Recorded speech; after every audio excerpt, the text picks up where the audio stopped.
The cold evening air slipped through the cracked window, the dim light from the street lamp casting long shadows in the quiet living room. Amelia sat on the old, worn couch, cradling a mug of lukewarm tea. Her eyes were fixed on the photograph in her hands. It was of her and James, smiling on their wedding day, full of promises and hope. Now, it felt like a distant memory, a life she could no longer grasp. The pregnancy test had come back positive 2 weeks ago, and though it should have been a joyous occasion, it had instead become a catalyst for unraveling everything they had built together. James had changed. He had withdrawn, his smiles no longer genuine, his words laced with distance. The tension in their home had been building for months. Amelia had tried to ignore it, to hold on to the hope that things would get better, that James would remember the love they had shared. But every conversation, every glance, had felt colder, further apart. She had convinced herself that the stress of impending parenthood had caused his distance. She was wrong.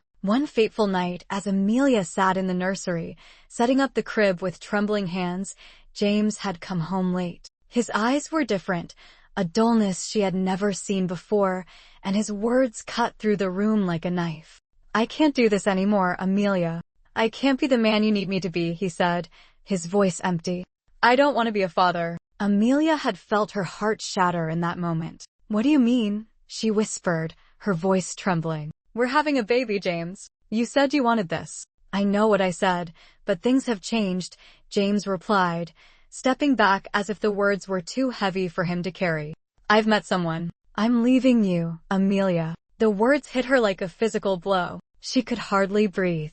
Her mind raced to find any explanation, any reason that could make sense of this sudden betrayal. But there was none. James had already made up his mind. The next few days were a blur of sleepless nights and tear-filled mornings. James moved out, and Amelia found herself alone in their shared home, surrounded by reminders of a life that no longer existed. The nursery, once filled with excitement and anticipation, now felt like a tomb. The pregnancy she had once embraced with joy now felt like a heavy weight, an anchor to a future she wasn't sure she could face. Weeks passed, and the pain of James' departure didn't subside. She would see him occasionally, out with her, a woman she had never met before, and the sight would rip her open anew. James had chosen someone else, someone who didn't carry his child, someone who could offer him the life he wanted, a life without the responsibility he had once promised to share with her. But one day, as Amelia sat on the edge of the bed,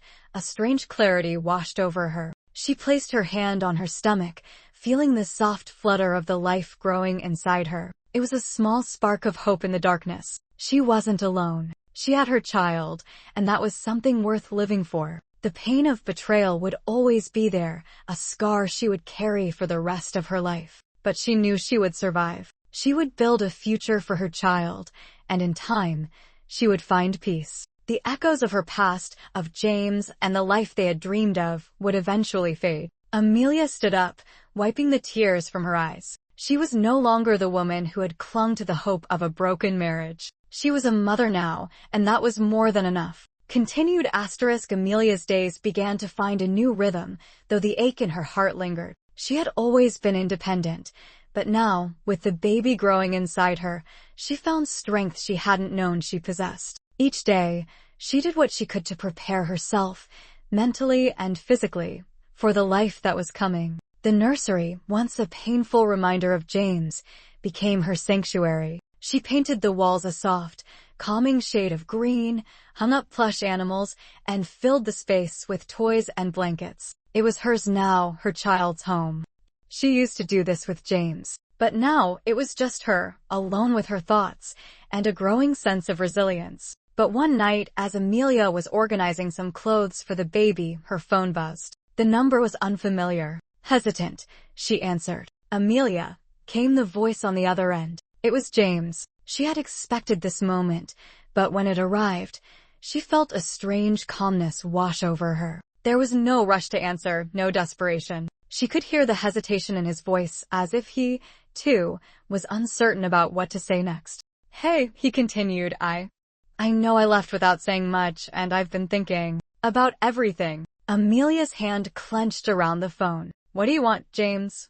"I want to apologize," he said, his words sincere but hollow. "I've made a mess of everything. I never should have left.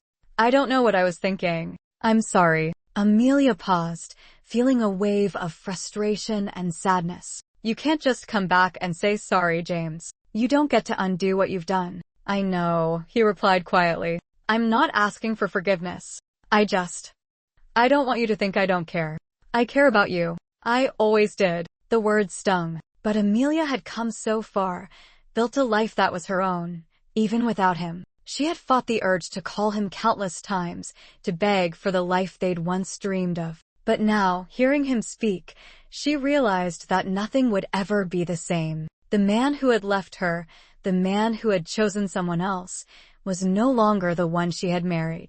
"I don't need your apologies, James," she said firmly. "What I need is for you to understand that this isn't just about us anymore. There's a child coming into this world, and I will raise that child on my own if I have to. You made your choice, and now it's time for me to make mine." James was silent for a long moment. "I never wanted it to be like this," he finally said, his voice barely a whisper. "I know," Amelia replied softly, but with a finality that made it clear there would be no going back. "But it is. And I'm okay with that." She hung up the phone without waiting for his response. The call had been everything and nothing all at once, an attempt at reconciliation, a gesture of guilt, but ultimately, a reminder of why they had both changed. James was no longer the man she had married, and she had long ago stopped waiting for him to return. As Amelia walked back to the nursery, she placed her hand on her belly once more, feeling the warmth of the life inside her. It was a small comfort, but it was enough. She was stronger than she had been before, and though the path ahead would be challenging, she no longer feared it. The baby kicked gently in response, as if understanding the unspoken promise Amelia had made to herself. No matter what had happened, no matter how broken her heart felt at times, she would keep moving forward. The next few months passed in a blur of preparation and quiet anticipation. Amelia, supported by her family and friends, faced the future with a quiet determination. She didn't need James to complete her life.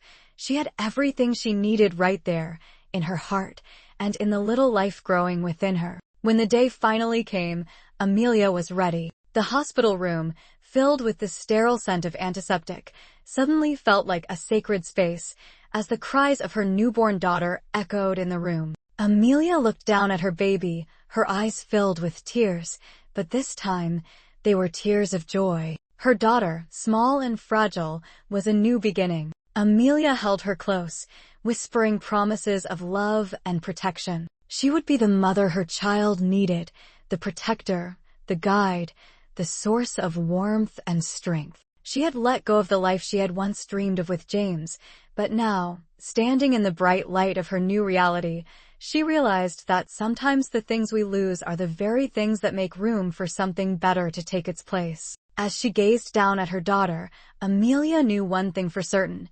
She was no longer the woman who had been left behind. She was someone entirely new, a mother, a survivor, and a woman who would never again settle for anything less than the love she truly deserved.